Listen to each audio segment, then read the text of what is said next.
And I call it that world because there's so much fascination about it as well. And he came here and what we speak about the constant, if you're not Christian and you are traditional in this context, let's say traditional healer, you are against. It's not often, well, it is often, you find people who understand both worlds together, but you also find those, if you see on the comments on those episodes, people are saying, hey, these are non-believers and things like that. And then you're saying, but those worlds are one. Because it doesn't change me from the foundation I have. Has not changed. It hasn't changed. Yes. And on top of that, I've added my paternal side of the religion, which is the Nazareth.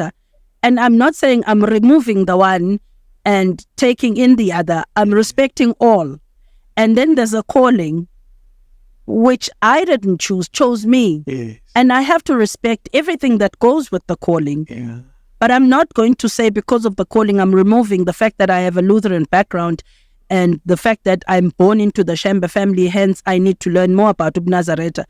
It is making me a better person to understand all these. A complete. Yeah. It's making me a complete human being because that is who I am. That is my calling, to understand these religions and to infuse them to make sense to me. Yeah. You're not one or the other. No, I'm all of it. Yeah. So if I'm at church, I was at church. I feel comfortable at church. When uBungoma asked me to go and greet the church. My question is one. How can they be the same if Paul casted the spirit of divination out of the girl?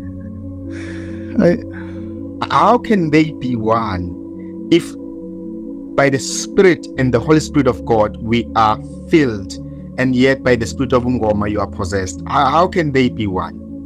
How can they be one if in the other world there is hell and in the other world there is no hell? How can they be one? It doesn't make sense. And I think to say that, well, I can't dispute her in what she's saying. That's what she believes in. But as I'm reading this, it's not making a person complete, but bringing more confusion to an individual. Absolutely. How can they be one when the scriptures speak clearly that when God told Solomon and Saul to say that cast out all the sorcerers, that why did Saul die after he consulted with the medium? Yet if they are one, how? Why? And it shows you very clear these things are not one. And it takes us back to that concept that I did mention, to say that they are making religious pluralism, to say that all of them, they are right. They are all right. And only to make it's a self-deceitful statement to say that they are all right, because he just said it's only one way. Only one way, not many ways. Not saying which is hang up and fit here and fit here, because at the end of the day, God says that if you're a friend of the world, you are an enemy of me. How can they be one? That's all my question. How can they be one if Paul casted the spirit of divination from the girl who was benefiting the community in her fortune telling? How can they be one? If they were one, they were not going to be able to cast it out. Absolutely. No, I think you've said it right. Look, the problem here is that in our time that we're living in, people want to say all religions are true. Sure. But how can all religions be true if they all contradict one another? I mean, let's just take the Lutheran, let's take Shembe, and let's take uBungoma. Yeah. Right? How do I get to God? One says through Shembe, one says through Jesus, one says through the ancestors. Where do I go to? The other one says Shembe is the way. The other one says Shembe is the way.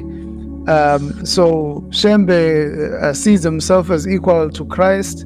In a sense, the ancestors are also equal to Christ because they are the ones who mediate. Christ is also the one mediating there. So who's mediating for you then? If you have all these three, who's your mediator? You know what I'm saying? The other problem, with this idea is to say that if all religions are true, I mean, I think the logic of that is completely flawed. To say that all religions are true, how can I believe in all the religions? Let's say, for an example, the Hindus believe that there are a million gods, and the Christians believe that there is one God. Surely one of them is wrong there. You know what I'm saying? Person, like she's saying, in one side she's saying the universe is God. The Christian is saying, no, God is God alone. He has no partners.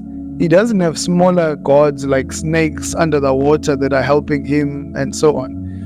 So people are really, you're actually just giving yourself a worldview that's going to confuse you. You know what I'm saying? You're just creating conflict in your own life. And you actually, there won't be anything that is truth, because truth is up to you, how you interpret it. You can add layers to your truth and you interpret it the way that you see it. Yeah. But the problem with that, Chris, is I always say that all of us live in a biblical worldview where everything makes sense, where there are moral standards in the world. This is right, this is wrong, that's true, that's false, this is white, this is black, this is this is not that. And then all of a sudden, when we come to God, that blue and green are the same thing. All of a sudden we colorblind and we try and mix mesh. But my question is, if you mix green and blue, do you still have blue and green? You're probably gonna have lemon or something like that. You mix yellow and red, you have orange. It's not the same thing. So in the end, and I said this in our previous live, you take African spirituality, you mix it with Christianity, you mix it with Shembe. In the end, none of those things, you will never be true to all of them, because they have their own way of thinking. And the minute you mix it with something else, you completely reduce, its essence. Yeah. And those are the words of Jesus Christ. He says, by your traditions, you define. And that's what danger is. You take all these things and you want to try to measure it in, and you're unifying it, make it no longer profound and making no longer working in its true nature.